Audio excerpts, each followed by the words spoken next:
Hello student, welcome to my channel Sarwan lecturer. आज का ये video class 10 math 2023 board exam के लिए सबसे ज्यादा इंपॉर्टेंट है। जितने भी स्टूडेंट 21 फरवरी को मैथ का पेपर देने वाले हैं, आज का ये वीडियो लास्ट तक देखना।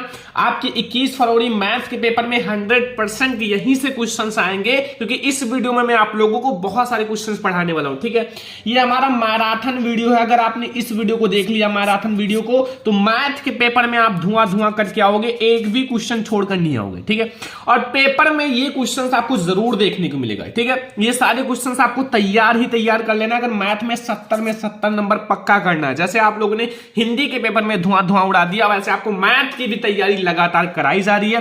ठीक है, तो आज की इस वीडियो को जितने बच्चे देख रहे हैं, पहले तो लाइक कर दो, वरना बाद में आप लोग उसी वीडियो में भूल जाओगे। ठीक है, चैनल पर नया हो तो सब्सक्राइब भी कर लेना। ठीक है, क्योंकि आपको हर एक सब्जेक्ट की तैयारी कराई जाएगी। और शेयर कर दो अपने फ्रेंड्स के साथ, ताकि वो भी इस चैनल से पढ़ के 90% का सपना पूरा कर लें। ठीक है, तो इस वीडियो को लाइक करना, शेयर करना, चैनल पर ना तो सब्सक्राइब कर लेना। चलो फिर मिलते हैं हम लोग सबसे पहले इंपॉर्टेंट क्वेश्चन, ऑब्जेक्टिव क्वेश्चन से शुरुआत करते हैं। लोग देखेंगे बहुविकल्पीय प्रश्न को। पहला प्रश्न है कि दिया है HCF जो है वो 252 और 994 बराबर 18। ठीक है, इसका HCF इतना है। ज्ञात कीजिए एलसीएम ज्ञात करना है। तो यहां आपका 252 और 594 का ऑप्शन नंबर ए है 8300, बी है 8010, सी है आपका 8316 एंड डी है आपका 5200। ठीक है बच्चों, तो इसको आप लोग कैसे निकालोगे? आप लोगों को एक फार्मूला बताया गया होगा, अगर नहीं पता है तो वो जान जाओ। एलसीएम जो होता है, एलसीएम वो बराबर किसके होता है?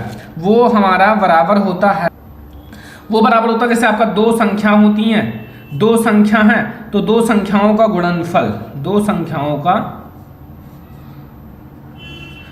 गुणनफल। ठीक है, गुणनफल। और वटे में हमारा क्या है? वटे में हमारा जो HCF है, जो हमारा HCF दिया हुआ है। अगर HCF दिया हुआ है तो HCF लिखो, अगर LCM दिया हुआ है तो LCM लिखो। ठीक है, तो हमारा HCF दिया हुआ है ना, LCM ज्ञात करना है। तो दो संख्याओं का गुणनफल हमारा है, यहाँ 252 है और इंटू हमारा 594। ठीक है, ये दोनों हमारी संख्याएं हैं। ठीक है, ये दोनों संख्याएं हैं, तो ये हमने लिख दिया गुणे में, गुड़ा लगा दिया। ठीक है, एंड वटे में हमारा क्या है? 18। ठीक है, इसका 18 आपका HCF है ना, बता रखा है। तो जब आप इसको गुणा करोगे और 18 से भाग दोगे तो वो हमारा आएगा 8316। यही हमारा आंसर हो जाएगा। ये हमारा क्या है? एलसीएम है। क्या है? एलसीएम किसका? 252 का और आपका 594 का जो एलसीएम होगा वो हमारा होगा 8316। ठीक है, समझ में आ गया? तो ये हमारा हो जाएगा ऑप्शन नंबर सी बिल्कुल सही, 8316 हमारा बिल्कुल सही है। तो बहुत ज़्यादा आसान है, अगर आप लोग थोड़ा सा प्रैक्टिस करोगे तो चीज़ें आसान लगेंगी। ठीक है, अगला देखो, क्वेश्चन नंबर 2 है कि निम्न में से कौन सा सहअभाज्य संख्याओं का एक युग्म है? निम्न में से कौन सा एक सहअभाज्य संख्याओं का एक युग्म है? ठीक है, ऑप्शन नंबर ए है 14,35, बी है 31,93, सी है 18,25 एंड डी है 32,62। बच्चों, सहअभाज्य संख्याएं वो होती हैं जो मैं आपको बता दूं कि जिसका HCF जो होता है वो 1 होता है। मान लो अगर 14 और 35 का HCF निकालो 1 आता है तो वो हमारा सहअभाज्य गुणनफल होगा, लेकिन इसका नहीं आएगा। मैंने देखा है 18 और इसका अगर निकालोगे तो हमारा HCF 1 हो जाता है। किसका? 18 और हमारा 25 का HCF 1 होता है। ठीक है, आप निकाल कर देख लेना, HCF तो निकालना जानती हो। तो ये हमारा हो जाएगा ऑप्शन नंबर सी बिल्कुल सही, जो कि 18 और 25 हमारा हो जाएगा, जिसका HCF 1 है। ठीक है, अगला क्वेश्चन देखो स्टूडेंट, अगला क्वेश्चन है यहाँ तीसरा नंबर की दो संख्याओं का योगफल 19 है तथा उनका अंतर जो है 7 है। मतलब जो योगफल है ये 19 और अंतर 7 है, तो संख्याएं ज्ञात कीजिए। बहुत ज्यादा आसान सा क्वेश्चन है। ऑप्शन है आपका ए जो है 13,6 एंड बी है 14,5, सी है आपका 12,5, डी है इनमें से कोई नहीं। तो बच्चों इसमें है कुछ नहीं, मैं डायरेक्ट बता रहा हूं कि इसका दो संख्या मैंने x और y मान लिया, x और y। ठीक है, तो दोनों संख्या का जोड़ लोगे, अगर x और प्लस y कर लोगे तो यह हमारा दोनों जुड़कर 19 हो जाता है। ठीक है, समझ में आ गया? और अगर आप अंतर देखोगे x माइनस वाई का, तो ये हमारा 7 हो जाता है। तो इसी को आप हल कर लो, ये प्लस माइनस से कट जाएगा, ये 2x हो जाएगा और ये हमारा 26 हो जाएगा। और यहाँ से x बराबर हमारा 26 है, बटे में 2 हो जाएगा, बराबर ये 13 हो जाएगा। ये हमारा x की वैल्यू निकल आई। x की वैल्यू आप यहाँ रख दो, समीकरण 1 मान लो, समीकरण 2 मान लो। ठीक है, x की वैल्यू 1 में रख दो, मैं डायरेक्ट बता रहा हूँ। तो यहाँ x प्लस वाई बराबर 19 है। और x की वैल्यू हमारा 13 है प्लस y बराबर 19 है और y बराबर 19 माइनस 13, y की वैल्यू हमारा 6 हो जाएगा। तो y की वैल्यू 6 है तो x की वैल्यू 13 है, y की वैल्यू 6 है, तो 13 का 6 हमारा सही हो जाएगा ना, क्या इसमें सही है ए वाला हमारा। तो ये हमारा तीसरा नंबर इंपॉर्टेंट क्वेश्चन, मतलब सारा ऑब्जेक्टिव तैयार कर लो, मैं आपको सॉल्यूशन के साथ समझा रहा हूं ताकि आपका कोई भी कंफ्यूजन ना रह जाए। तो ये हमारा तीसरा क्वेश्चन है। चलो हम लोग देखते हैं चौथा नंबर क्वेश्चन। चौथा नंबर क्वेश्चन समझो, लिखा हुआ है कि यदि द्विघात समीकरण 3x² माइनस 6x प्लस के बराबर 0, ठीक है, के मूल समान है तो k का मान ज्ञात कीजिए। यहां आपको k की वैल्यू ज्ञात करनी है, k का मान क्या होगा, ठीक है। ये क्वेश्चन लगभग सारे स्टूडेंट को पता होगा, अगर नहीं पता हो तो भी कोई दिक्कत नहीं, मैं आपको पूरा बता देता हूं कैसे निकालना है। देखो आपका जो समीकरण दे रखा है पहले उसको लिख लो, 3x² माइनस 6x प्लस के बराबर 0, ठीक है, ये हमारा समीकरण है। यहां से a की वैल्यू क्या होगा, जो x² का गुणांक है 3, और b की वैल्यू क्या होगी -6, और c की वैल्यू क्या होगी k हो जाएगा, ठीक है, k। इतना समझ में आया। अब आप लोग विविक्तर का सूत्र लगा लो, v² माइनस 4ac और बराबर d की वैल्यू 0 है, ठीक है, विविक्तर समान है। तो फिर आप यहाँ वैल्यू रख दो, -6 का स्क्वायर कर लो, माइनस एंड 4 इंटू a की वैल्यू 3 है इंटू c की वैल्यू क्या है बराबर 0। बच्चों बहुत ज़्यादा आसान है, ये 36 हो जाएगा, ये -12 के हो जाएगा बराबर 0। इधर आपका -12 के है और इधर आपका ये +36 जाएगा, इधर -36 हो जाएगा, माइनस तो माइनस कट जाएगा, और k की वैल्यू जो हमारी आएगी वो 36/12 आएगा, और ये हमारा 3 हो जाएगा, मतलब k की वैल्यू जो हमारी आएगी वो 3 आएगा, ठीक है, 3 आएगा। तो बच्चों k की वैल्यू यहाँ आपको क्या मिली, 3, ठीक है। तो क्वेश्चन नंबर 4 का हमारा ए नंबर ऑप्शन सही है, जो कि हमारा 3 है, ठीक है, ये हमारा क्वेश्चन नंबर 4। अब हम लोग देखेंगे क्वेश्चन नंबर 5। क्वेश्चन नंबर 5 में देखो इसमें क्या पूछ रहा है, यहाँ कि दिए गए चित्र में आपका त्रिभुज ABC, ये आपका त्रिभुज है, A है, B है, C है, ठीक है, कि आधार BC, इसका आधार BC है, ठीक है, के समांतर रेखाखंड, इसका समांतर रेखाखंड है, क्या है, PQ है, खींचा गया है। यदि PQ अनुपात है किसका, BC का, मतलब PQ 1 भाग है, ये BC 3 भाग है, 1:3, तो AP, तो यहाँ AP और हमारा यहाँ BP का अनुपात ज्ञात कीजिए, ठीक है। तो बच्चों यहाँ आप लोगों का एक बात याद रखना, यहाँ आपका जो त्रिभुज ABC है ना, वो किसके समरूप है, वो है APQ के, इसके समरूप हैं, ठीक है। अभी मैं आपको सॉल्व करके दिखाता हूँ ताकि आप लोगों का कोई भी कंफ्यूजन ना रह जाए, ठीक है। जो हमारा त्रिभुज ABC है वो किसके समरूप है, तथा हमारा जो त्रिभुज है APQ समरूप हैं, ये समरूप होंगी,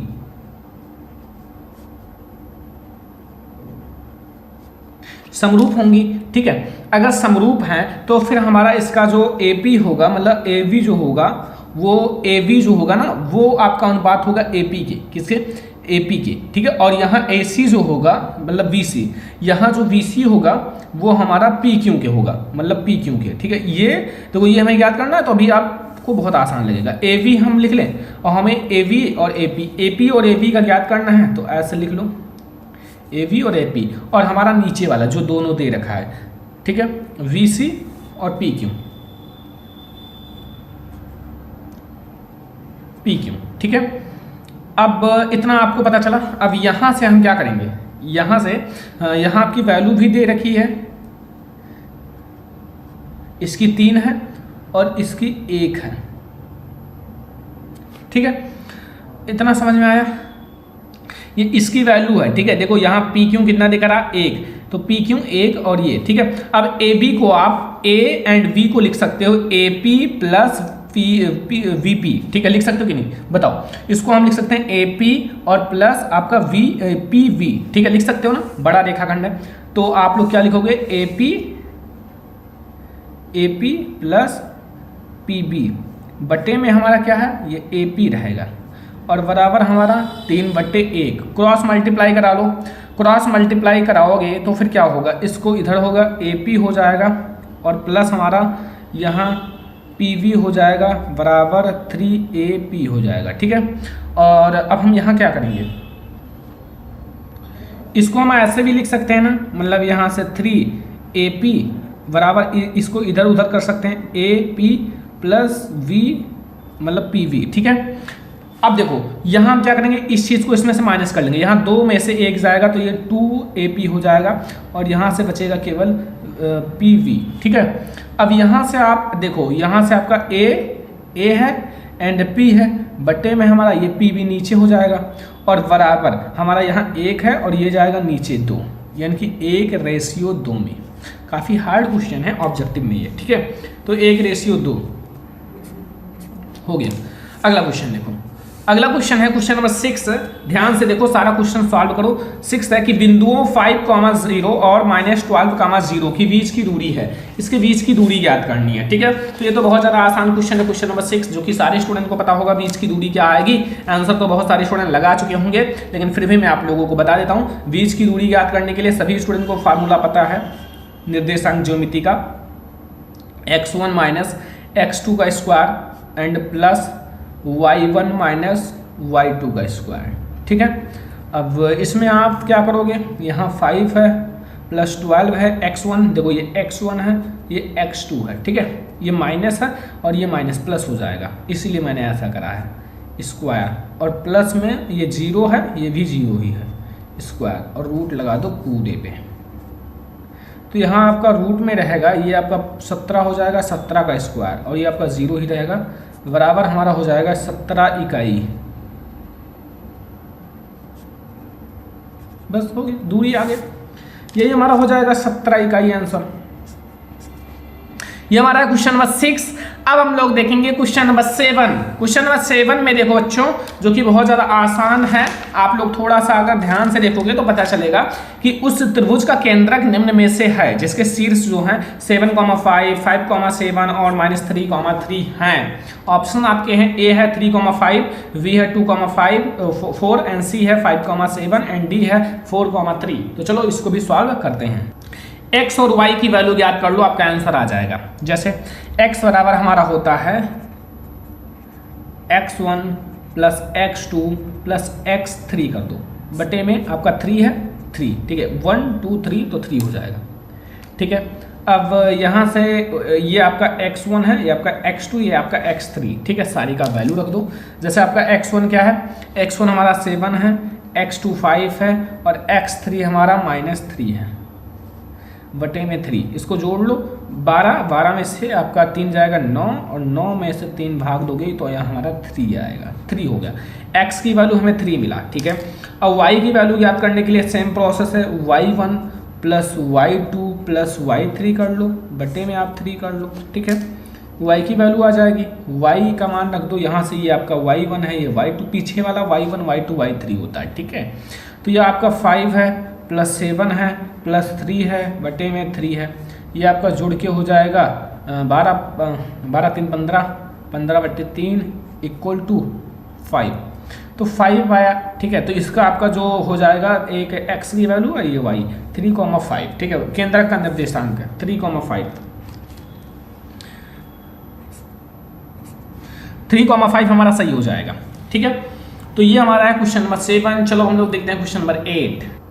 प्रश्न नंबर 8 देखो यहाँ कि यदि tan थीटा बराबर आपका 8/50 हो तो cosec थीटा होगा, ठीक है। ऑप्शन नंबर ए है 17 एंड अपॉन 8 एंड बी है 8 अपॉन 17 एंड डी है 17 अपॉन 15 एंड डी आपके पास है 15 अपॉन 17। तो यहाँ आपको थोड़ा सा लॉन्ग क्वेश्चन है, ध्यान से समझना, ठीक है। थोड़ा सा आपको समझना पड़ेगा। सबसे पहले हम tan थीटा से cot थीटा की वैल्यू निकालते हैं। सबसे पहले हम लोग tan थीटा से cot थीटा की वैल्यू निकालते हैं। तो tan थीटा आपका कितना है 8/15, तो cot थीटा इसका उल्टा हो जाएगा, cot थीटा हो जाएगा हमारा 15/8, ठीक है। cot थीटा की वैल्यू, हमें cosec थीटा ज्ञात करना है ना। तो अब आप लोग क्या करोगे, हमारा जो cosec थीटा होता है, cosec थीटा वो बराबर होता है किसके, 1 रूट में 1 प्लस cot स्क्वायर थीटा के, 1 प्लस cot स्क्वायर थीटा के। तो यहाँ आप लोग रूट लगाओ और यहाँ आपका 1 हो गया, और यहाँ से आपका cot की वैल्यू दे रखा है 15/8, इसका स्क्वायर कर लो, ठीक है। ध्यान से समझना, अभी आपको थोड़ा सा मैंने बताया लॉन्ग है। यहाँ 1 एंड प्लस ये आपका 225 हो जाएगा, स्क्वायर करोगे ये आपका 64 हो जाएगा, ठीक है। फिर आप इसको क्या करोगे, इसको आप जो यहाँ 64 और इसमें 64 जोड़ दोगे तो यह 289 हो जाएगा, और बटे में आपका 64 है ही, इसका वर्ग करोगे तो ये हमारा 289 का 17 हो जाएगा और इसका 8 हो जाएगा। इसका आएगा 17/8, 17/8 हमारा राइट ऑप्शन हो जाएगा। ठीक है, देख लो ऐसा लगाना है। तो ये हमारा क्वेश्चन नंबर 8। अब हम लोग देखेंगे क्वेश्चन नंबर 9। क्वेश्चन नंबर 9 में है कि sin 2a बराबर 2 sin a तब सत्य होता है जबकि a का मान होगा। बच्चों अगर इन दोनों को बराबर करना है तो ये ध्यान रखना, अगर 30 की डिग्री की वैल्यू रखोगे तो दोनों का अलग अलग मान आएगा, क्योंकि इसमें अलग हो जाएगा, इसमें अलग हो जाएगा, 60 में भी अलग हो जाएगा, 45 में भी। लेकिन इसमें जो हमारा 0 डिग्री होता है उसमें 0 में क्या होगा, इक्वल रहेंगे। 0 डिग्री की वैल्यू 0 होती है, दोनों में गुणा होगा 0 आ जाएगा, तो 0 हमारा सही हो जाएगा। ठीक है, क्वेश्चन नंबर 10 देखो, 10 कि 2 tan 30 डिग्री बटे में 1 + tan स्क्वायर 30 डिग्री बराबर है। ठीक है, ये किसके बराबर है? ऑप्शन नंबर ए है sin 60 डिग्री, बी है cos 60 डिग्री, सी है tan 60 डिग्री एंड डी है आपका sin 60 डिग्री। तो इसको आप लोगों को लगाना पड़ेगा अच्छे से, क्योंकि बहुत ज़्यादा इंपॉर्टेंट क्वेश्चन है। तो क्या करना है, केवल वैल्यू आपको पता होना चाहिए, जो वैल्यू है। जैसे आपका है क्वेश्चन है कि 2 tan 30 डिग्री, ठीक है, बटे में 1 + tan स्क्वायर 30 डिग्री। तो फिर यहाँ आप वैल्यू रखोगे ना, यहाँ 2 है इंटू 30 डिग्री की वैल्यू 1/√3 है। ठीक है, बटे में 1 प्लस ये भी 1/√3 है, स्क्वायर कर लो, इसका स्क्वायर है। ठीक है, वैल्यू रखे आप, फिर आपका कैलकुलेशन आएगा काम। ये आपका 2√3 है और इसका जब स्क्वायर करोगे तो 1/3 हो जाएगा। ठीक है, तो 3 एकम 3 1 4, ठीक है, 4/3 हो जाएगा। अब इसका मल्टीप्लाई इससे, इसका इससे करा लो, 2√3 इंटू 3/4, 2 का 2 एंड यहाँ एक रूट है ना, एक रूट यहाँ रहेगा, एक कट जाएगा। ठीक है, तो यहाँ हमारा √3/2 जो कि वैल्यू होती है sin 60 डिग्री की, sin 60 डिग्री की।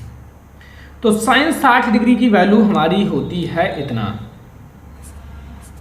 60 डिग्री। ठीक है, समझ में आ गया ना, बहुत ज़्यादा इंपॉर्टेंट क्वेश्चन है। अगला क्वेश्चन देखो बच्चों, ये आपका हाइट एंड डिस्टेंस से है कि एक मीनार की ऊंचाई 20 मीटर है, एक मीनार की ऊंचाई 20 मीटर है, जमीन पर बनने वाली इसकी छाया की लंबाई 20√3 मीटर है, सूर्य का उन्नयन कोण ज्ञात कीजिए। यहाँ आपको बच्चों सूर्य का उन्नयन कोण ज्ञात करना है। अब इसको भी बताना पड़ेगा ना अच्छे से, क्योंकि आप लोग थोड़ा सा ध्यान रखना। मैं आपको बताता हूँ कि 20 मीटर की एक मीनार है, ये 20 मीटर का एक मीनार हो गया। ठीक है, और यहाँ उसकी छाया है, उसकी छाया भी मैं नीचे बना देता हूँ, ये छाया हो गया। इन दोनों को मिला लो ऐसे, देखो आसान तरीके से बता रहा हूँ जैसा आप लोग सोचते हो। 20 मीटर है और ये 20√3 मीटर है। ठीक है, ए नाम दे दो, वी नाम दे दो, सी नाम दे दो, ये थीटा कोण है। बस सॉल्व कर लो।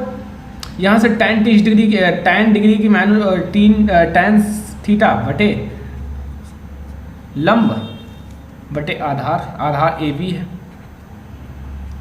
एक ही कोण है, वो भी आपका हमें tan, हाँ कोण ज्ञात करना ना, कोण।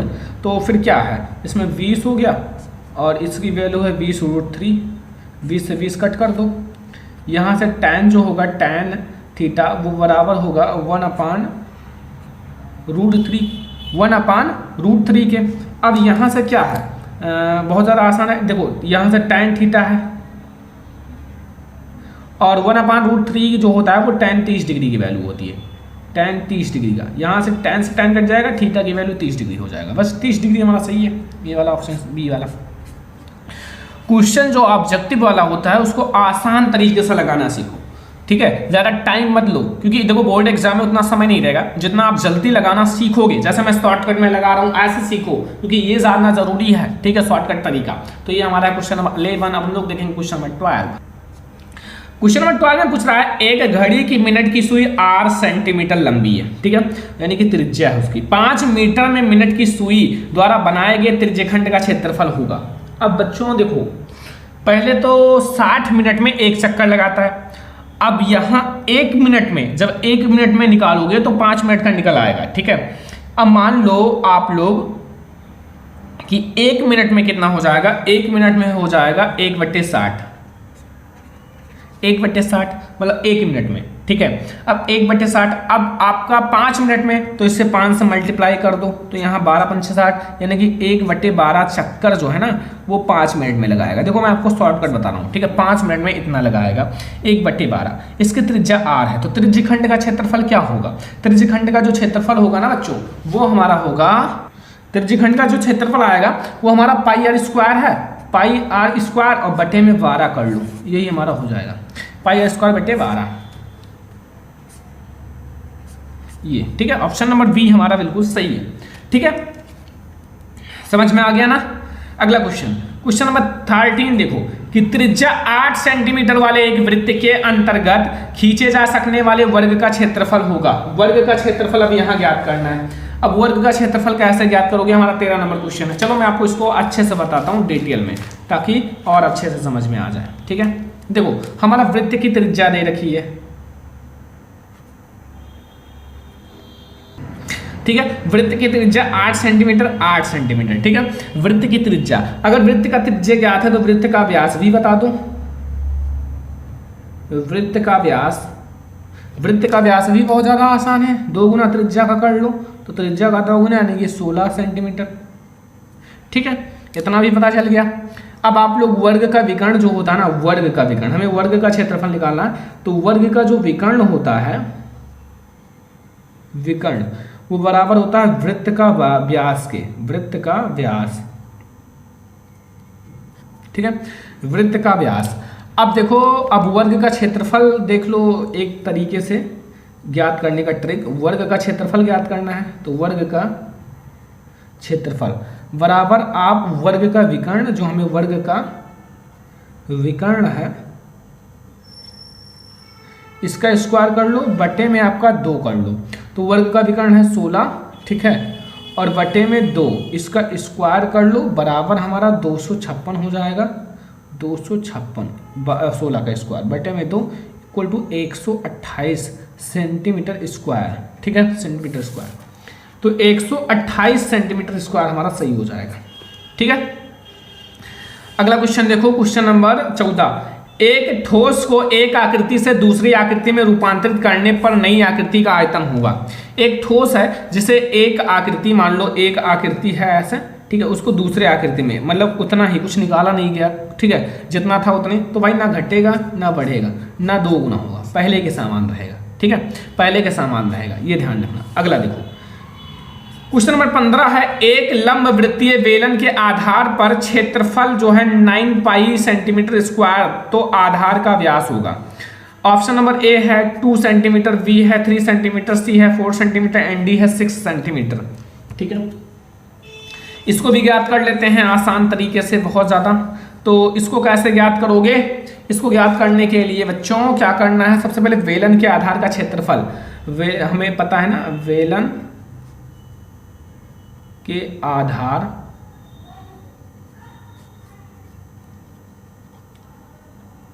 का क्षेत्रफल वो कितना होता है, πr², ठीक है, πr²।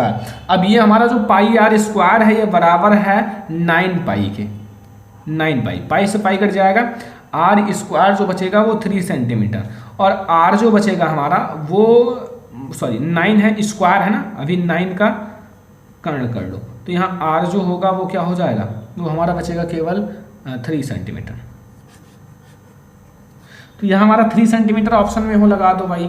हाँ, अभी आपको व्यास ज्ञात करना है, तो त्रिज्या यह हमें मिला है, त्रिज्या की 2 गुनी होती है व्यास, तो 6 सेंटीमीटर, ठीक है, 6 सेंटीमीटर हमारा सही हो जाएगा। ये ध्यान रखना, त्रिज्या आपको मिला तो त्रिज्या में 2 से गुणा करोगे तब आपको व्यास मिलेगा, जो कि हमें ज्ञात करना था। तो ये हमारा है 15 नंबर क्वेश्चन। अब हम लोग देखेंगे 16 नंबर क्वेश्चन। 16 नंबर क्वेश्चन में पूछ रहा है कि यदि समान त्रिज्या r के 2 अर्धगोलों को उनके आधारों से जोड़ा जाता है, ठीक है, तब नए ठोस का वक्र पृष्ठीय क्षेत्रफल है। ऑप्शन नंबर ए है 4 πr², बी है 6 πr², सी है 3 πr² एंड डी है 8 πr²। यदि समान त्रिज्या r के 2 अर्धगोलों को उनके आधारों से जोड़ा जाता है तो उसका जो बच्चों हमारा वक्र पृष्ठीय क्षेत्रफल होगा वो 3 πr² होगा। क्या होगा, 3 πr², ठीक है। 3 पाई आर स्क्वायर होगा, ध्यान रखना, ठीक है। अगला क्वेश्चन है, दो आकृतियां जिनके आकार समान हो परंतु आवश्यक रूप से आमाप समान ना हो, ठीक है, जो माप है वो समान ना हो, तो वो सर्वांगसम आकृतियां कहलाती हैं, या समान आकृतियां, या फिर समान आकृतियां सममित आकृतियां। इसको आप समरूप कर दो तो ज्यादा अच्छा रहेगा, इसको आप समरूप कर दो, ठीक है, समरूप आकृतियां। तो बच्चों जो आकार में समान हो तो वो हमारी मतलब आकार में जो माप है वो समान ना हो, दिखने में समान हो, तो वो हमारा समरूप आकृतियां कहलाती हैं, ठीक है, समरूप आकृतियां। अगला देखो 18 नंबर क्वेश्चन, निम्नलिखित में से कौन सी केंद्रीय प्रवृत्ति की माप नहीं है? निम्नलिखित में से कौन सी केंद्रीय प्रवृत्ति की माप नहीं है? ऑप्शन नंबर ए है माध्य, बी है बहुलक, सी है माध्यिका एंड डी है मानक विचलन, ठीक है, मानक विचलन। तो यहाँ आपको बताना है कौन सी है इन चारों में से जो केंद्रीय प्रवृत्ति की माप नहीं है, तो वो हमारा है बच्चों मानक विचलन। क्या है? मानक विचलन, ठीक है, जो केंद्रीय प्रवृत्ति की माप नहीं है, ठीक है। अगला क्वेश्चन देखो स्टूडेंट 19 नंबर, 1 से 9 तक की प्राकृतिक संख्याओं का समांतर माध्य होगा। 1 से 9 तक की प्राकृतिक संख्याएं, प्राकृतिक संख्याओं का मतलब होता है 1 से 9 तक, मतलब जैसे हमारा समांतर माध्य निकालना है तो 1 2 3 4 5 6 7 8 9 10 नहीं लेना है क्योंकि हमारा 1 से 9 तक ही आपका होता है, ठीक है, तो ये हमारा 9 हो जाएगा, 9 से भाग दे दो, इनको सबको जोड़ोगे तो आपका कितना आएगा, जैसे यहाँ 1 2 3 6 हो जाएगा, 6 4 10 10 5 15 15 6 आपका 21 21 और 7 28 28 और 8 36 36 एंड 9 45 5 हो जाएगा स्टूडेंट, 5 हमारा बिल्कुल सही है, ठीक है, 5 सही है, 5, ठीक है। अगला क्वेश्चन, इसको मैं आपको ट्रिक के द्वारा समझा देता हूं, वैसे सॉल्व कर लेना, ठीक है। 10 व्यक्तियों के भार का समांतर माध्य 45.5 kg है, उनके भारों का योगफल होगा। बच्चों योगफल मतलब लिखा हुआ है 10 व्यक्ति हैं के समांतर माध्य इतना है, तो फिर उनका योगफल मतलब इनको मतलब सभी का कितना हो जाएगा, यहाँ आपका 10 है और यहाँ आपका कितना है 45.6, तो यहाँ आप ये हटा दो 10 में, तो यहाँ कर दो, तो मतलब 10 से मल्टीप्लाई कर दो तो हमारा 256 हो जाएगा, तो 256 सही हो जाएगा, सॉरी 456 हो जाएगा, 456 सही हो जाएगा।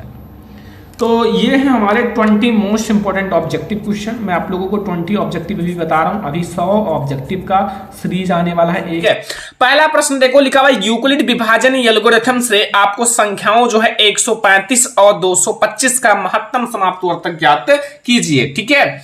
तो अब इसका कैसे ज्ञात करोगे, HCF, तो बहुत ज्यादा आसान है, इसमें कुछ है नहीं, बहुत ज्यादा आसान है, ठीक है, लेकिन बहुत ही ज्यादा इंपॉर्टेंट है बोर्ड एग्जाम के लिए। सबसे पहले जो आपकी दी गई संख्याएं हैं वो तो आपको पता है, ठीक है, हल में हम लोग देखेंगे जो आपकी दी गई संख्याएं हैं, ठीक है, जो दी गई संख्याएं उसको लिख लो क्योंकि ये जानना जरूरी है, ठीक है। दी गई जो संख्याएं हैं आपका कितना कितना दिया हुआ है, ठीक है, हमें इन्हीं दो का महत्तम समाप्त वर्तक ज्ञात करना है। संख्याएं कितना है, एक हो 135 और दूसरा है 225 है, ठीक है, ये आपको पता चल गया। अब क्या करना है, इन दोनों में आप लोग बताओ, चूंकि इन दोनों में बड़ा कौन है, आपका 225 बड़ा है तो इसको आप आगे कर दो, और ये हमारा बड़ा है, ये हमारा छोटा है 135, तो आप इसको पीछे कर दो। जो बड़ा है वो आपको ध्यान रखना है, वो हमारा क्या ए है, ठीक है। अब आप लोगों को कैसे इसका ज्ञात करना है, आप लोगों को HCF निकालना तो पता ही होगा। जैसे यहां मैं आप लोगों को बगल में बता देता हूं, जैसे एक नियम की तरह जो पहले आप लोग जानते थे 135 का और यहाँ 225 है ना, इनका दोनों का, इसको एक बार ले जाओ तो हमारा ये हो जाएगा 135, इसको माइनस करोगे तो ये हमारा हो जाएगा 0 एंड ये 12 3 90, ठीक है। फिर 135 को आप दो, फिर ये एक ही बार जाएगा ना, ज़्यादा नहीं जाएगा, तो यहाँ आपका 90 है, फिर ये हमारा कितना बचेगा 45, फिर 19 को करो फिर ये 2 बार जाएगा जब तक आपका 0 ना आ जाए। ये आपका 0 आ गया ना, तो यहाँ हमारा 45 जो है ना, ये 45 यही हमारा क्या हो जाएगा, इसका HCF हो जाएगा, महत्तम समाप्त वर्तक। ठीक है, अब इसको आपको एल्गोरिथम जो आपका यूक्लिड विभाजन एल्गोरिथम की तरह लिखना होगा। ठीक है, तो यहाँ अब आप लोग देखो, आपको जैसे लिखना है, जो हमारी संख्याएं हैं जो ऐसे लिखना, देखो ध्यान से, थोड़ा सा स्टेप है। ठीक है, जिसे स्टेप कहा जाता है लिखने का तरीका। ठीक है, जो संख्याएं हैं या संख्याओं को संख्याओं 135 नहीं, आपका पहले 225 है, 225। ठीक है, और आप लोगों का कितना है, वह 135 है। ठीक है, दोनों है ना। 135 के लिए किसका प्रयोग करना है, यूक्लिड विभाजन प्रमेयिका का।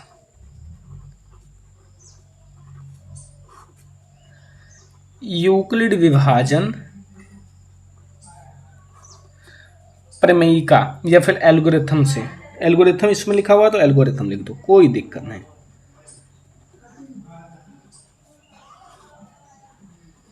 ठीक है, मैं एक बार बता रहा हूं, फिर आप लोग यही लिखना। ठीक है, तो यहां हमारा क्या है, पहले है 225 और इक्वल टू 135। इसको आप एक बार यही देखो, एक बार मल्टीप्लाई करोगे बचेगा कितना, 90। ठीक है, अब फिर आप लोग क्या करो, स्टेप नंबर 2 में 135 और 90 का आप लोग यूक्लिड विभाजन प्रमेय का लगाना है। ठीक है, ठीक है, अब इन दोनों का देखो, आपका ये 135 ये वाला लेना है, 90 है। ठीक है, तो इसका अब हम लोग करेंगे, तो आगे आप लोग जो बड़ा है उसको लिख लो a, और यहाँ आपका 90 है, इंटू कितना होगा, 1 होगा, और प्लस हमारा बचेगा 45। अब इसी तरह से आप लोग लिख देना जो 90 है और 45 का यूक्लिड विभाजन प्रमेय का। तो अब मैं लिख नहीं रहा हूँ, डायरेक्ट मैं कर देता हूँ। ठीक है, हमारा एक है 90 डायरेक्ट, और यहाँ आप लोग लिख देना, और यहाँ 45 है, इसको आप 2 बार मल्टीप्लाई करोगे तो प्लस 0। जब तक ये देखो, यहाँ आपका r is not equal to 0 था। ठीक है, यहाँ भी r is not equal to 0 था, और यहाँ हमें r इक्वल टू 0 मिल गया ना, तो यही आपका HCF निकल आएगा, ये r इक्वल टू 0। तो हमारा जो महत्तम समाप्त वर्तक होगा वो यही होगा 45, या फिर HCF, या फिर जैसा क्वेश्चन में लिखा हुआ है महत्तम समाप्त वर्तक लिखा हो तो महत्तम समाप्त वर्तक लिख दो। अतः महत्तम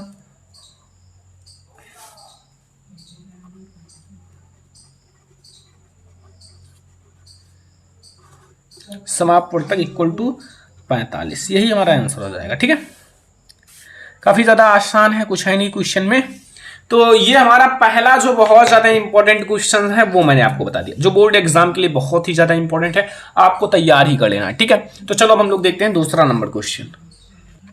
क्वेश्चन नंबर 2 समझो। ठीक है, क्वेश्चन नंबर 2 है कि दो संपूरक कोणों में बड़ा कोण जो है वो छोटे कोण से 18 अधिक है। ठीक है, बड़ा कोण जो है, देखो बड़ा कोण ऑलरेडी अधिक ही होगा क्योंकि ये खुद बड़ा है, तो बड़ा कोण जो है छोटे कोण से 18 अधिक है, तो उन्हें ज्ञात कीजिए। ठीक है, तो आंसर आपको पता होगा कि बड़ा कोण का आंसर जो आएगा 18 अधिक ही आएगा, ये ध्यान रखना। ठीक है, तो आप कोण को मान लो, जैसे आपका जो बड़ा कोण है छोटा कोण है दोनों को मान लो, तभी तो आप हल कर पाओगे। देखो बहुत ज्यादा इंपॉर्टेंट क्वेश्चंस बता रहा हूं। ठीक है, पूरा आप लोग तैयार कर लेना। देखो माना जो हमारा बड़ा कोण है वो क्या है, x डिग्री है। ठीक है, और तथा हमारा छोटा कोण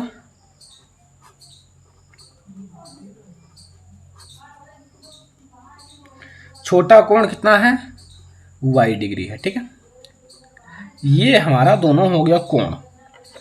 अब देखो, अब आपका क्या है कि मतलब यहां आपका दो संपूरक कोण, ठीक है, संपूरक कोणों का योग जो होता है ना वो 180 डिग्री होता है। ठीक है, मैं यहां लिख देता हूं, ध्यान रखना, दो संपूरक कोणों का योग, कोण जो होगा हमारा वो x डिग्री है, अगर इसको हम जोड़ें। ठीक है, x हुआ, जो हमारा y डिग्री है, इन दोनों को जोड़ें। ठीक है, तो संपूरक है। ठीक है, संपूरक है, ये तो हमारा, सॉरी संपूरक लिख देते हैं, चलो सही था, संपूरक है, अर्थात इनका जो मतलब इनका योग जो होगा ना, इनका योग वो 180 डिग्री होगा। कितना होगा, 180 डिग्री है। ठीक है, इनका योग 180 डिग्री है। ध्यान रखना जो मैं आप लोगों को बता दिया, ठीक है। अब इनका योग 180 डिग्री है, ठीक है। तो इनका योग कितना है 180 डिग्री। अगर हम x और प्लस y इन दोनों को जोड़ें तो वो हमारा 180 डिग्री के बराबर हो जाएगा, ठीक है। तो ये हमारा हो गया आपका पहला समीकरण, ठीक है। यहीं से आपको पहला समीकरण मिल गया, ठीक है, पहला समीकरण। अब दूसरा समीकरण क्या है कि जो हमारा बड़ा कोण है छोटे कोण से 18 अधिक है, ये आपको क्वेश्चन में बताया गया है।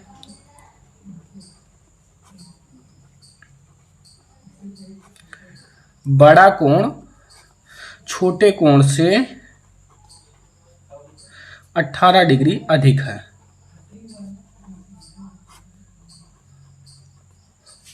अट्ठारह डिग्री अधिक है कहने का मतलब है अगर आप x इक्वल टू वाई कर दो, मतलब दोनों को बराबर कर दो, तो बड़ा कोण 18 अधिक है तो इनको बराबर करने के लिए आप इसमें 18 डिग्री छोटे कोण में जोड़ दो तो दोनों बराबर हो जाएगा, ठीक है। तो इसको हम लोग क्या करेंगे, समीकरण नंबर 2 नाम दे देंगे। अब इसको आप लोग सॉल्व कर लो। जैसे यहां से समीकरण 2 से x की वैल्यू यहां रख दो, ठीक है। समीकरण 2 से आप x की वैल्यू रख दो, ठीक है। समीकरण 2 से जो हमारा x का मान है वो समीकरण 1 में रख दो। जैसे यहाँ x equal to Y plus 18 है तो यहाँ x की वैल्यू यहां रख दो, ठीक है। समीकरण 2 से x का मान समीकरण 1 में रखने पर, ठीक है। तो यहां हम लोग वैल्यू रख देते हैं। जैसे हमारा है समीकरण है वहां x के स्थान पर आप y और प्लस 18 लिख दो, ठीक है। y प्लस 18, यहां हमारा x के स्थान पर y प्लस 18 हो गया, यहां प्लस आपका y है इक्वल टू 180 डिग्री, ठीक है।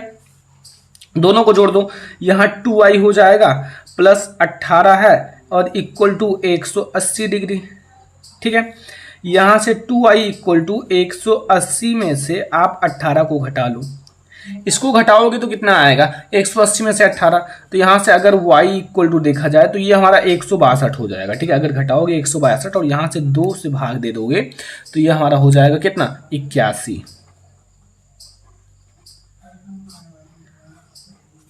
हो जाएगा, ठीक है।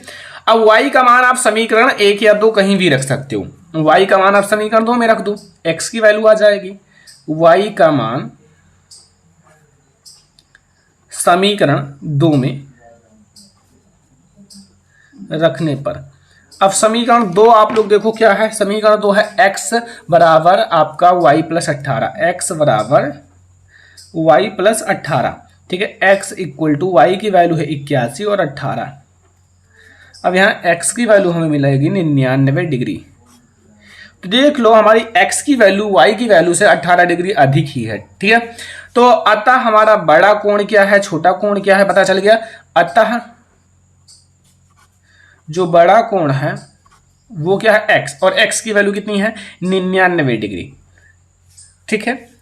एंड इसको ऐसे कर दो, तथा छोटा कोण 81 डिग्री है। बस हो गया ये क्वेश्चन।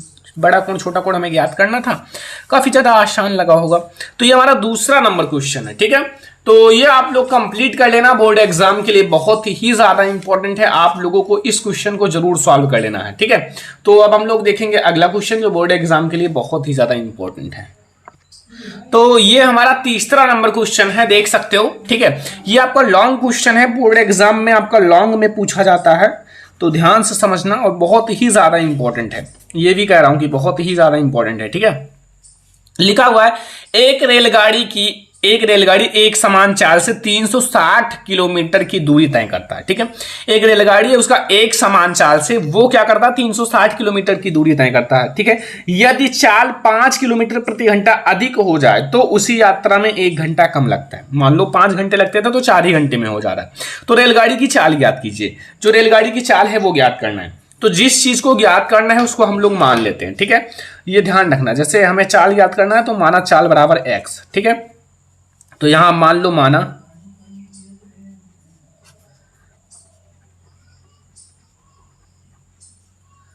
रेलगाड़ी की चाल x किलोमीटर प्रति घंटा है। क्या है x किलोमीटर प्रति घंटा है, ठीक है। ये हमारा है रेलगाड़ी की चाल, ठीक है। अब आप लोगों को एक सूत्र पता होगा, वो कौन सा है कि समय बराबर, ठीक है। यहाँ सूत्र हमारा क्या है स्टूडेंट कि समय बराबर आप लोगों ने क्या पढ़ा है, समय बराबर दूरी बटे चाल। क्या है, समय बराबर दूरी बटे चाल। ये सूत्र आप लोगों ने पढ़ा होगा, ठीक है, सभी को पता है, छोटा मोटा सूत्र है। तो सबसे पहले हम लोग समय जो लगा, ठीक है, मान लो 360 किलोमीटर की दूरी तय करने में लगा समय देख लो पहले। 360 किलोमीटर प्रति घंटा, ठीक है, किलोमीटर प्रति घंटा है ना, ये ध्यान रखना, ठीक है। तो 360 किलोमीटर प्रति घंटा दूरी तय करने में लगा समय बराबर आप लोगों ने क्या पढ़ा है, दूरी हमारा कितना है, दूरी हमारा 360 है और बटे चाल को मैंने x मान लिया है, ठीक है। और समय का मात्रक घंटा कर दो यहाँ, ठीक है, क्योंकि सेकंड में नहीं है, घंटे में है, ठीक है। ये इतना हो गया, ठीक है। अब यदि रेलगाड़ी की चाल 5 किलोमीटर प्रति घंटा जो है अधिक कर दें, ठीक है, तो कितना हो जाएगा, वो चाल हमारा x प्लस यानी कि आपका चाल में 5 और जोड़ दो, ठीक है। तो रूल नंबर सेकंड आपका सेकंड नंबर कह रहा है कि अगर हम लोग क्या करें कि इसमें चाल में x प्लस 5 कर दें, ठीक है, x प्लस 5 कर दें, तो मतलब अगर चाल इतना कर दिया जाए, चाल ये हमारा चाल है, अब थोड़ा मैं शॉर्ट में बता रहा हूं, चाल इतना किलोमीटर प्रति घंटा हो, घंटा, ठीक है, इतना हो गया, मतलब 5 बढ़ा दिया जाए, तो आपका 360 किलोमीटर दूरी तय करने में लगा समय, तय करने में लगा समय।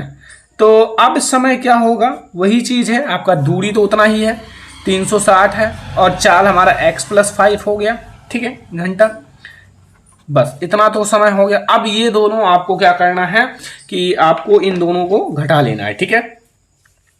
अब प्रश्नानुसार ध्यान से समझना, ठीक है, बहुत ज्यादा लॉन्ग क्वेश्चन है, छोटा नहीं है क्वेश्चन। तो प्रश्नानुसार जैसे हमारा जो 360 है, जो आपका नॉर्मल है 360 बटे x में से आप जो बढ़ाए हो उसको घटा लो, फिर आपका जो आएगा ना 360 और x प्लस 5 इक्वल टू 1। 1 घंटा लगा ना, समय देख लो 1 घंटा लगा, कुल मिला के यहाँ 1 घंटा लगा है, ठीक है। 1 घंटा कम कर दिया जाए, कम करने का मतलब है घटाना, तो यहाँ इसलिए घटाया गया, कम कर दिया गया है इसलिए घटाया गया है, ठीक है। तो अब इसका एलसीएम क्या होगा, इसका एलसीएम होगा x और x प्लस 5, इसका एलसीएम दोनों को मल्टीप्लाई कर लो। अब देखो यहाँ आपका इससे मल्टीप्लाई कर लोगे तो ये आपका x चला जाएगा और x प्लस 5 यानी कि आपका 360 x हो जाएगा और 5 से मल्टीप्लाई करोगे तो कितना हो जाएगा, 360 को 1800, ये इससे कट जाएगा तो ये हमारा 360 x हो जाएगा और इक्वल टू हमारा ये 1 है, ठीक है। 360 से 360 प्लस माइनस दोनों कट गए। अब यहाँ हमारा आ गया 1800 और यहाँ हमारा x स्क्वायर हो जाएगा, ठीक है, एंड यहाँ प्लस 5x हो जाएगा बराबर 1। अब इसका एक आपका समीकरण बन जाएगा x square plus 5x equal to एक मतलब 1800 मिला है ना। अब ये आपका एक समीकरण बन जाएगा x square plus 5x and minus 1800 equal to 0। ये हमारा एक फैक्टर बन गया, समीकरण बन गया। यहां से आप x की वैल्यू निकाल सकते हो, ठीक है, यहां से हम लोग x की वैल्यू निकाल सकते हैं।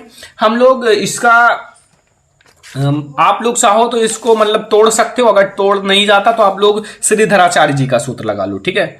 तब सूत्र हम लोग लगाएंगे श्रीधराचार्य जी का, ठीक है। देखो यहां आपका होता है x equal to minus B plus minus under root B square minus 4ac, ठीक है, ये सूत्र याद रखना।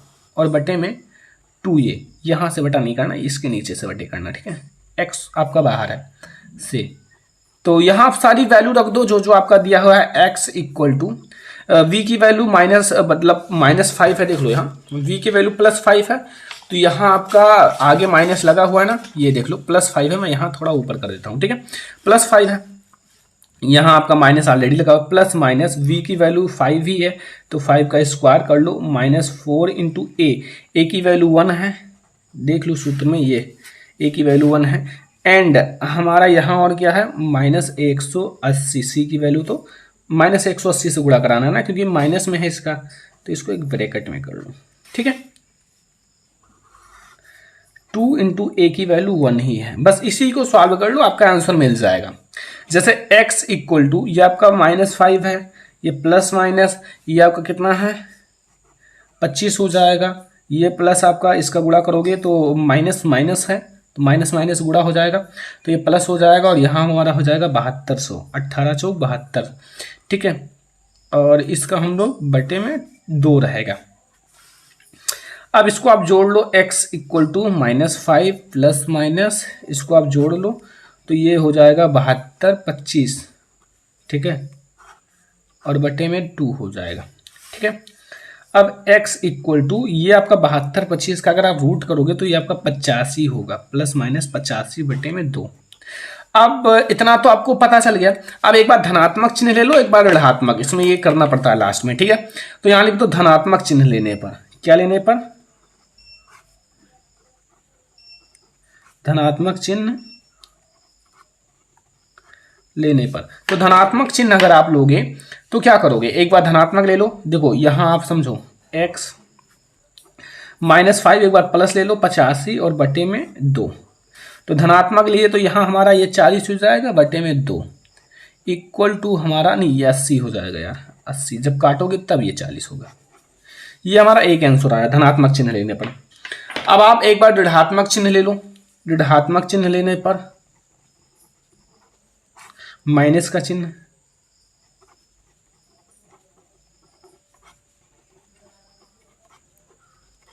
ऋणात्मक चिन्ह लेने पर, तो यहां आप ऋणात्मक लोगे तो यहां x इक्वल टू -5 और -85 बटे में 2, ठीक है। ये जुड़ जाएगा, -90 हो जाएगा बटे में 2 इक्वल टू -45 आंसर। देखो ये आपका माइनस में है, तो कभी भी चाल जो है ना वो माइनस में नहीं हो सकती है, ठीक है। ये आपका असत्य है, ये अस्तित्व नहीं है, ये हमारा माइनस में नहीं हो सकता है। तो अतः जो हमारा चाल होगा, अतः जो हमारा चाल होगा यानी कि x की वैल्यू वो हमारा 40 होगा, 40 एंड किलोमीटर प्रति घंटा, ये रेलगाड़ी की चाल है, 40 किलोमीटर प्रति घंटा, 1 घंटे में 40 किलोमीटर तय करता है, ठीक है। ये हमारा हो गया, समझ में आ गया, आसान है, ठीक है। तो ये हमारा क्वेश्चन नंबर 3 है। क्वेश्चन नंबर 4 अब हम लोग देखेंगे। क्वेश्चन नंबर 4 देखो, यहां देखो क्वेश्चन नंबर 4 पर ध्यान देना, ठीक है। अब देखो यहां, ठीक है, देखो पहले यहां आप ये समझना, बहुत ज्यादा इंपॉर्टेंट क्वेश्चन है, ध्यान से समझना, ठीक है। लिखा हुआ है y का वह मान ज्ञात कीजिए जिसके लिए बिंदु P जो है 2, -3 और Q जो है 10, y के बीच की दूरी 10 मात्रक है, ठीक है। तो दूरी आपको दे रखी है 10 मात्रक, ठीक है। अब दूरी का फार्मूला तो सभी को पता है, ठीक है। दूरी का फार्मूला सभी को पता है कि नहीं पता है, पता होगा, काफी ज्यादा आसान है। देखो d जो होता है ना, d यानी कि दूरी, उसका सूत्र होता है x1 माइनस x2 का स्क्वायर और plus y1 and minus y2 का स्क्वायर, ठीक है। यही वैल्यू रख दो, आपका आंसर आ जाएगा, कोई बहुत ज्यादा हार्ड नहीं है। जैसे हमारा दूरी 10 दिया हुआ है बराबर x1 कितना है, यहां आपका x1 कितना है, x1 देख लो 2 है, माइनस 10 है, x2 10 है, ठीक है, एंड प्लस जो हमारा है, अब हम लोग देखेंगे y1 -3 है और y2 हमारा -y है का स्क्वायर, ठीक है। अब देखो इस रूट को हटाने के लिए हम दोनों तरफ का वर्ग कर लेंगे, दोनों पक्षों का। तो इसका वर्ग करोगे तो 100 से 100 हो जाएगा और इसका वर्ग करोगे तो ये रूट जो है ना वो हट जाएगा। तो रूट हट जाएगा, देखो तो आप लोगों का ये देखो रूट हटेगा, एक तो हम 10 में से मतलब 2 घटाएंगे 8 हो जाएगा, तो 8 का स्क्वायर 64 हो जाएगा, ठीक है। इतना समझ में आया। और इसका जब आप लोग करोगे तो ये आप लोगों का देखो 3 यानी कि a माइनस बी का होल स्क्वायर है, तो एक आपका जैसे 3 का स्क्वायर 9 हो जाएगा, ठीक है, एंड y का जो होगा वो प्लस y स्क्वायर हो जाएगा। और इसका देखो 2ab, 2 एंड a हमारा 3 है एंड b हमारा y है, तो ये प्लस 6y हो जाएगा, प्लस में 6y, ठीक है, प्लस में ध्यान रखना 6y। अब देखो ये हमारा y स्क्वायर है, ठीक है, ये +6 एक सीक्वेंस बने तो +6y है। अब यहाँ ये और ये जोड़ लो, ठीक है, ये और ये जोड़ लो तो कितना हो जाएगा 64 और इधर 6 यानी कि 73 और 100 है और 73 है, ठीक है।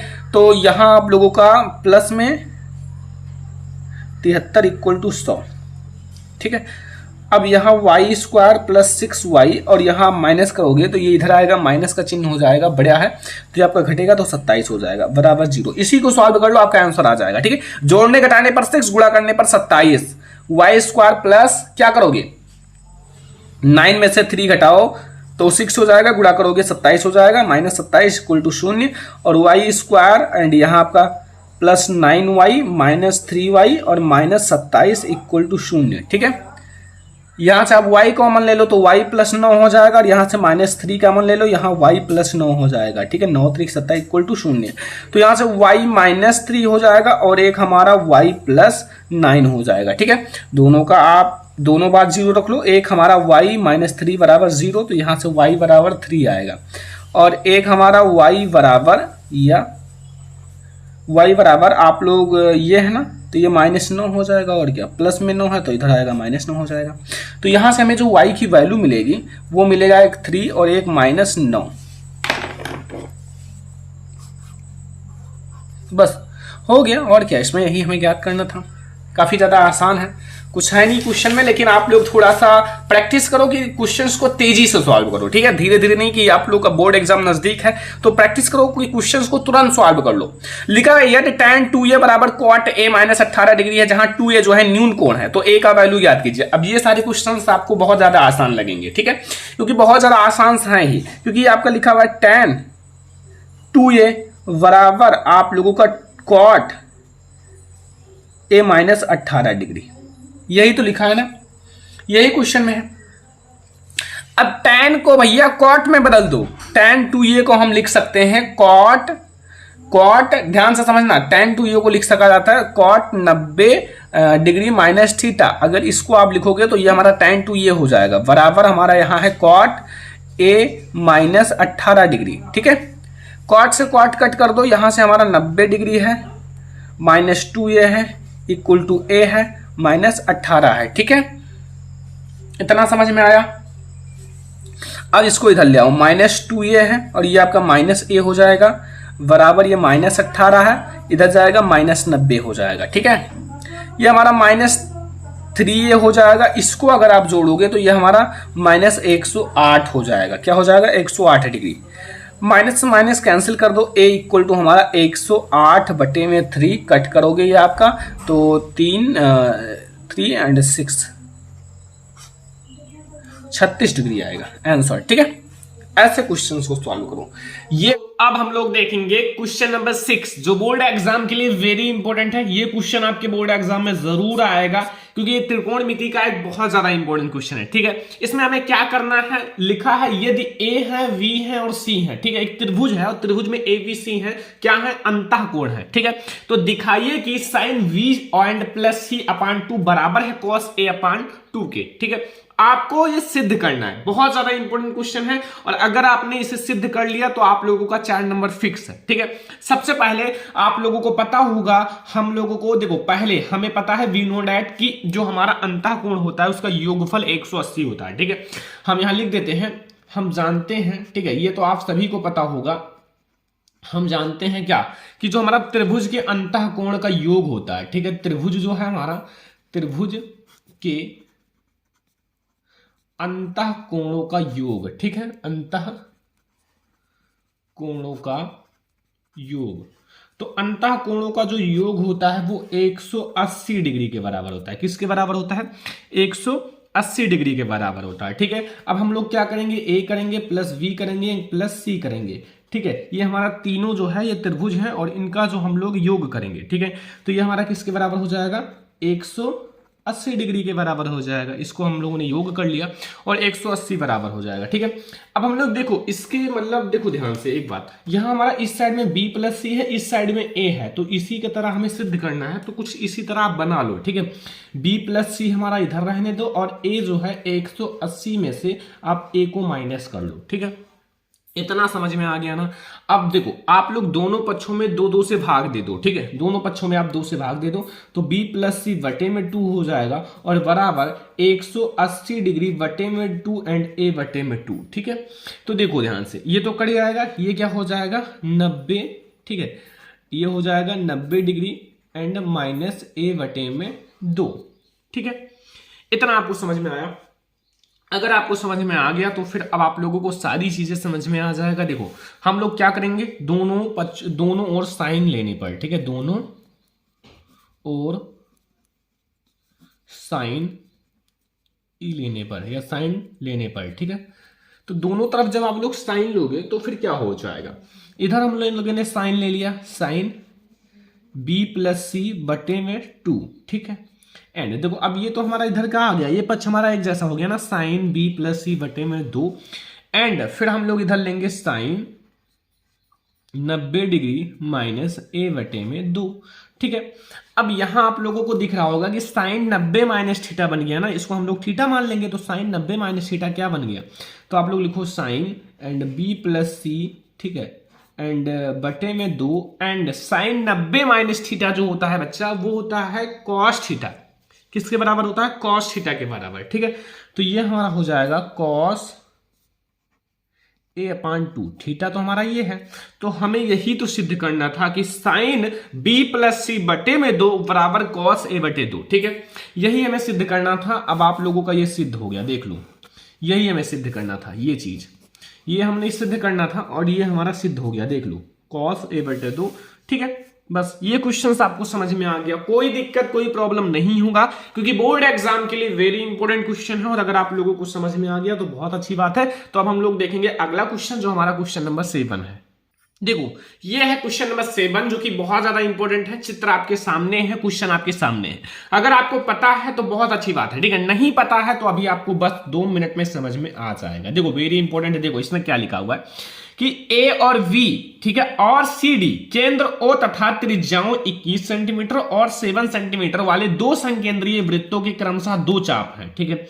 आकृति आप देख सकते हो एंड जो कोण AOV है वो बराबर 30 डिग्री है। तो छायांकित भाग का क्षेत्रफल ज्ञात कीजिए, ठीक है। देखो सबसे पहले हमारा ये जो एक त्रिज्या है यहां से सेंटर से लेकर यहां तक 60 सेंटीमीटर, 7 सेंटीमीटर। फिर ये जो बड़ा वाला है इसका हमारा कितना है 21 सेंटीमीटर, ठीक है। और हमें ज्ञात करना है छायांकित भाग का क्षेत्रफल, जो हमारा छायांकित भाग है उसका क्षेत्रफल ज्ञात करना है। तो बहुत ज्यादा इंपॉर्टेंट है। सबसे पहले देखो ये A है, ये V है, ये C है, ये D है, ठीक है, ये O है। तो अब आप लोग इसको कैसे लगाओगे, सबसे पहले हमें दिए गए चित्र में क्या क्या दिया हुआ है। देखो हमें दिया हुआ है त्रिज्यखंड जो है OA, देखो O है, ठीक है, एंड A है, फिर V है, ठीक है। देखो सबसे पहले O है, ठीक है, फिर V है, फिर A है, फिर O है, ठीक है। तो इसमें हमारा क्या है कि त्रिज्या दे रखी है। क्या दे रखा है, त्रिज्या। तो अब हम लोग सबसे पहले देखेंगे हल में, ध्यान से समझना कि बहुत ज्यादा इंपॉर्टेंट है कि हमारा जो त्रिज्यखंड है, त्रिज्यखंड जो हमारा OVAO, ठीक है, ध्यान से समझना कि त्रिज्या बड़े वाले की, ठीक है, बड़े वाले की बता रहा है। तो की त्रिज्या ये हमारा कितना है 21 सेंटीमीटर, कितना है 21 सेंटीमीटर, ठीक है, 21 सेंटीमीटर।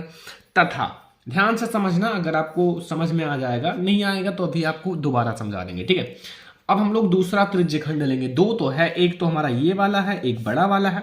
तो देखो इसमें हम लोग O को 2 बार लेते हैं, ठीक है, क्योंकि ये एक बार जाएगा फिर ये एक बार, ठीक है, इसीलिए। तथा त्रिज्यखंड जो हमारा है, अब कौन सा त्रिज्यखंड है O, ठीक है, C, ठीक है, D। देखो एक बार ऐसे गया O, फिर C, फिर D, लेकिन आधा हुआ ना, फिर एक बार O पर आएगा तब तो त्रिज्यखंड बनेगा।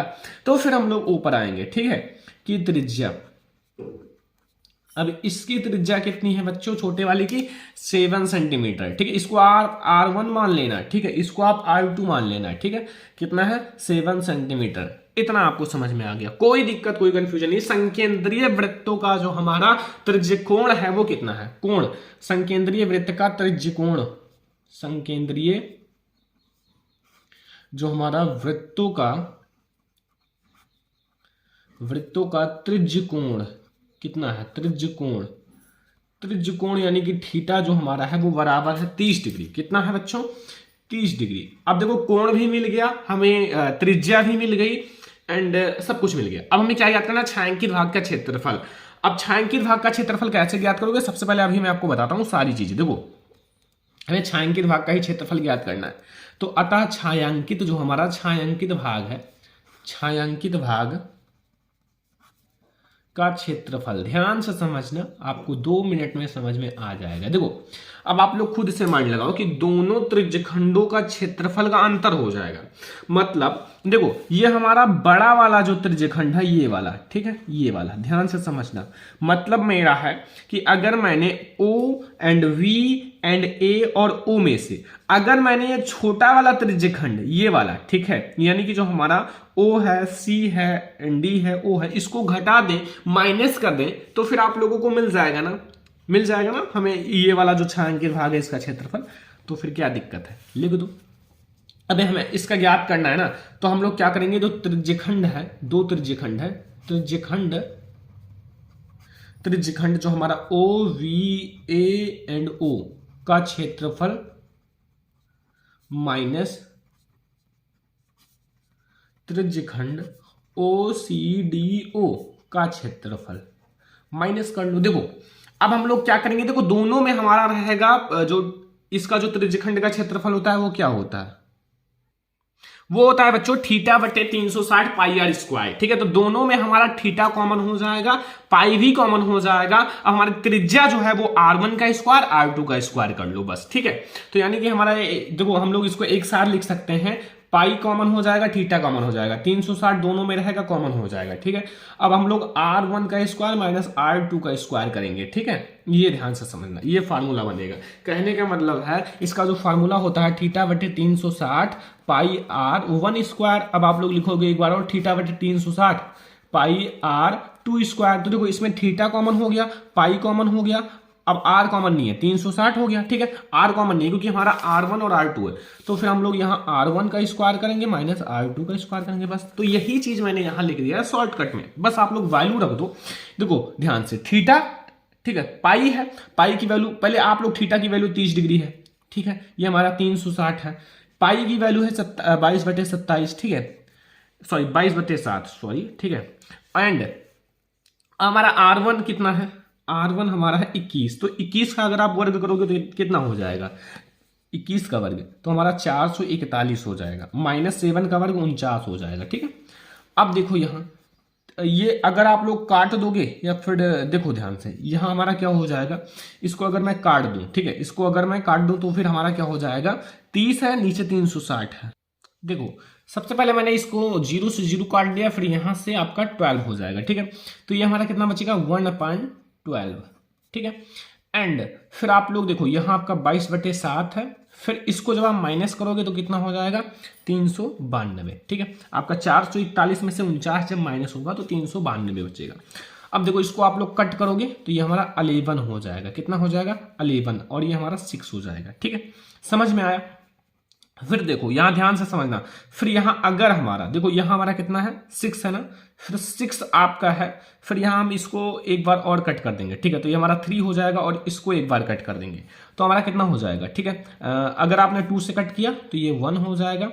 ठीक है, एंड 9 एंड 6 196।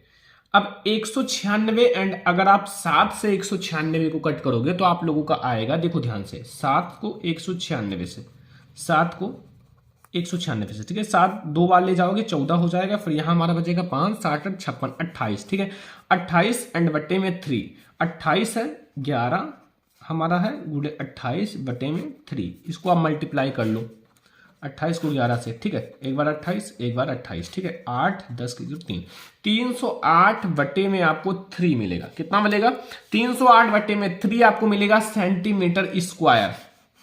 ठीक है, 308 बटे 3 सेंटीमीटर स्क्वायर। इसको आप लोग अच्छे से सॉल्व कर लेना, बस ऐसे ही आपको इसको सॉल्व करना है। ठीक है, बहुत ज्यादा इंपॉर्टेंट है बोर्ड एग्जाम के लिए।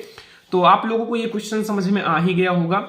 ठीक है, फार्मूला आपको पता होना चाहिए, फार्मूले पे आप वैल्यू रख दो, फिर आप लोग उसको अच्छे से सॉल्व कर लेना, आपका आंसर आ जाएगा। ठीक है, चलो हम लोग देखते हैं अगला क्वेश्चन।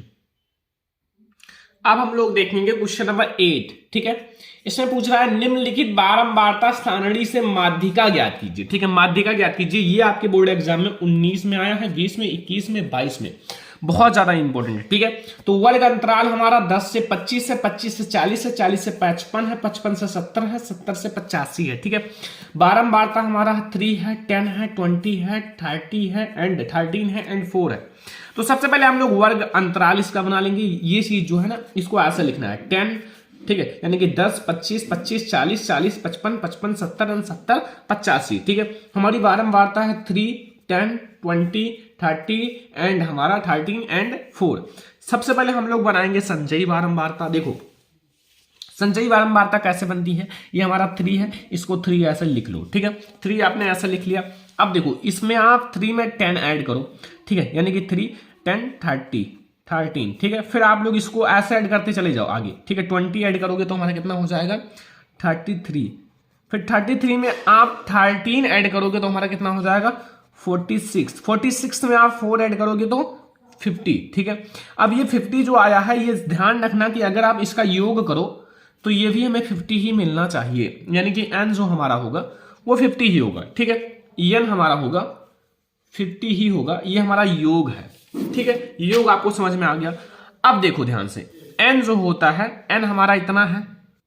ठीक है, ये हमें मिल गया। अब आप लोग देखो, आप लोगों को n एंड बटे में 2। ठीक है, जहां आप लोगों का देखो ध्यान से, हम लोग क्या करेंगे n बटे 2। ठीक है, n बटे 2 हमारा फॉर्मूले में आता है, तो हम लोग डायरेक्ट n बटे 2 का वैल्यू निकाल लेते हैं। n हमारा कितना है 50 है, तो फिर n बटे 2 कितना हो जाएगा, n बटे 2 आपका कितना हो जाएगा 50 बटे में 2 बराबर 25। ठीक है, 25 मुझे मिल गया n बटे 2। ठीक है, अब देखो इसमें ध्यान से, हमारा जो 25 है, मतलब 25 है, वो किस वर्ग अंतराल के बीच में आता है, 25 और 40। ठीक है, तो अब हमारा किसके बीच में आता है, इसको देखो। ठीक है, देखो माध्यिका में 25 जो है वो किसके अंतर्गत आता है, 33 के। ठीक है, मतलब 33 जो हमारा है इसी वर्ग अंतराल के अंतर्गत आता है ना, इसी के। तो ये हमारा हो जाएगा 40 और 55। ठीक है, 40 और 55। ठीक है, ये हमारा क्या हो जाएगा 25 बारंबारता के अंतर्गत हमारा जो है, मतलब ये आता है।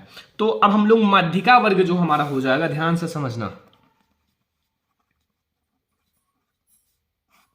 माध्यिका वर्ग। ठीक है, माध्यिका वर्ग हमारा क्या हो जाएगा, माध्यिका वर्ग जो हमारा मिलेगा वो 40 से 55। ठीक है, होगा। अब एक एक चीज मैं आपको बता देता हूं, फिर फार्मूला बता दूंगा, आपका क्वेश्चन लग जाएगा। ठीक है, सबसे पहले यहां जो हमारा है L क्या है, L हमारा है निम्न सीमा 40। ठीक है, H क्या है, H हमारा क्या है, H इसमें है कि मतलब इन दोनों के बीच का अंतर। 55 में से आप 40 घटा लो तो कितना आएगा, 55 में से आप 40 घटा लो तो हमारा आएगा 15। तो ये इन दोनों के बीच का अंतर है।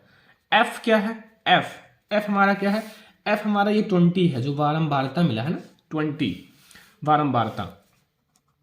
एंड तथा C क्या है, C मतलब संचयी बारंबारता। C जो हमारा है इसके ऊपर, जैसे हमारा ये है ना, ये कॉलम, तो इसके ऊपर का लेना है। ठीक है, ये नहीं लेना, इसके ऊपर का। तो हमारा 13 हो जाएगा, कितना 13।